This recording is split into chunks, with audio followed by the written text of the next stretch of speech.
now facing, obviously, the second wave of the world economic depression. There is a political upsurge. It can be thought of as a mass strike upsurge, especially in the more recent manifestations, because what we've seen from Greece to Iceland to the U.S. campuses is essentially labor and students. That is a serious mass strike process. What we saw last year in the summer, the Tea Party revolt against Obamacare, is a petty bourgeois or pujadiste form of resistance. At least that is what it has become. Not surprising.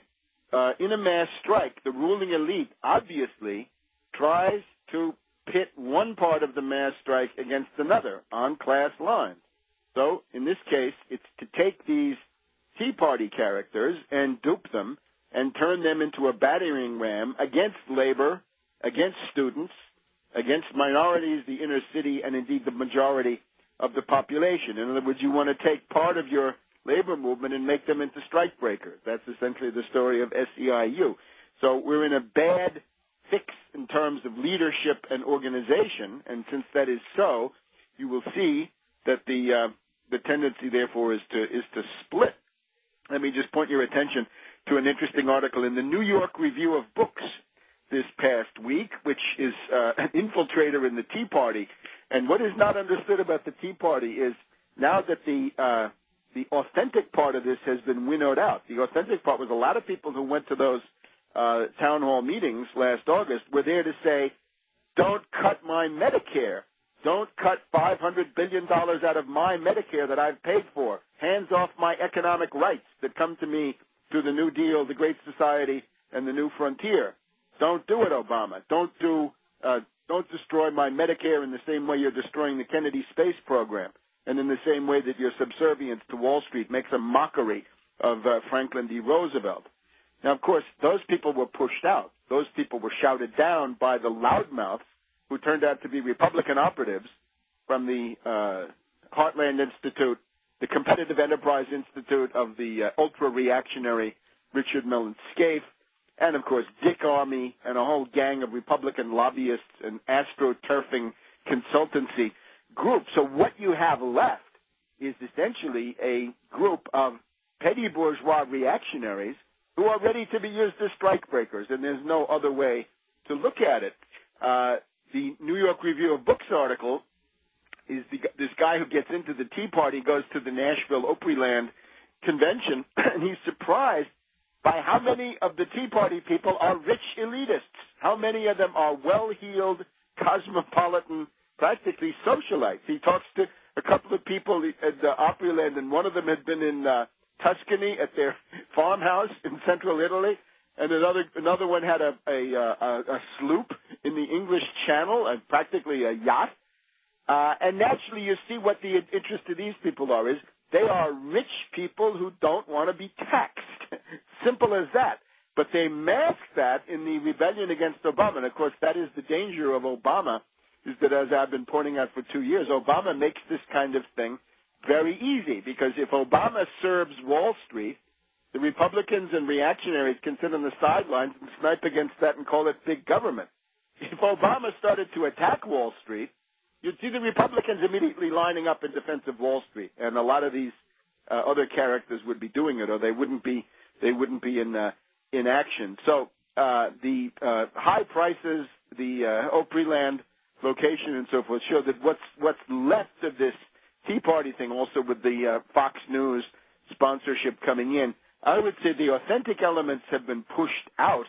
They have been disenfranchised. They've been silenced and isolated and driven out. So that what you call now the Tea Party is essentially a perversion of the intent of many of the original people in it, and it is now available for reactionary use. The problem is that these are such strident reactionaries that when the Republicans have them out as their first wave, that will cause a corresponding abreaction in the rest of the society, who are horrified by what these Tea Party characters are proposing. Because, of course, we have Congressman Ryan, the budget expert of the House Republican caucus, who wants to destroy Medicare and destroy Social Security. Yes, indeed. He's a traditional reactionary Republican. It's the same note we've seen since the 1930s.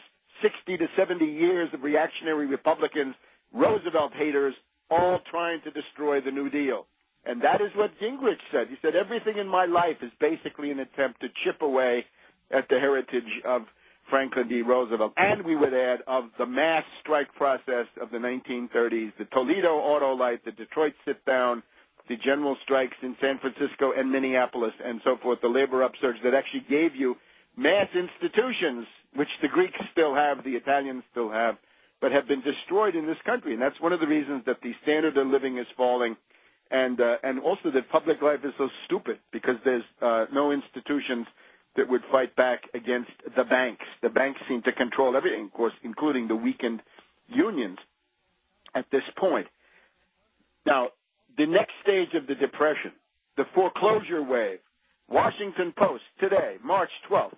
Foreclosure wave threatens stability of housing market. Millions more delinquent. And what this essentially comes down to, 5 million to 7 million properties, mainly homes, are potentially eligible for foreclosure, but they have not yet been repossessed and put up for sale. And part of this is simply that the repossession and foreclosure system is clogged. It's overloaded.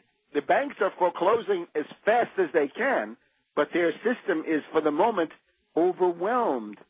The number of pending foreclosures could grow much bigger over the coming year as distressed borrowers become delinquent, and then if they can't obtain mortgage relief, wade through the foreclosure process, which often takes more than a year to complete. The percentage of U.S. mortgages that are 3 months or more delinquent is up to 9.67% in the fourth quarter of 2009. Comparison, in the first quarter of 2005, 1.89%. So it's gone up by about 500%. This is a depression. It is a depression, a world economic depression of inconceivable proportions. It is bottomless. There is no business cycle. This is like the cargo cult. This is the tooth fairy and the Easter rabbit. There is no business cycle. You don't get out of a depression until you change policy, and radically, and back to the New Deal. Mortgages were, properties were seized by J.P. Morgan Chase. It peaked in the middle of 2008, fell steadily during 2009, but are now doubling up to 45,000 homes in the fourth quarter of last year. So that's the thanks you get from J.P. Morgan Chase for being bailed out by the taxpayer. 45,000 people thrown out. Now, we take the upper level figure, 7 million. How many people does that mean? Well, multiply that by 3 to 4. What's an average family? What's an average home? How many people live there? We're between 21 million and 28 million Americans, persons who are going to become internal refugees. They're going to be thrown out on their ears. They're going to be on the street with their furniture piled up. They're going to be living in Obamavilles. The new Hoovervilles, of course, are the Obamavilles. That's a world economic depression. The answer, stop beating around the bush. Ban foreclosures. Outlaw foreclosures. Stop them now for 5 years of the duration of the crisis.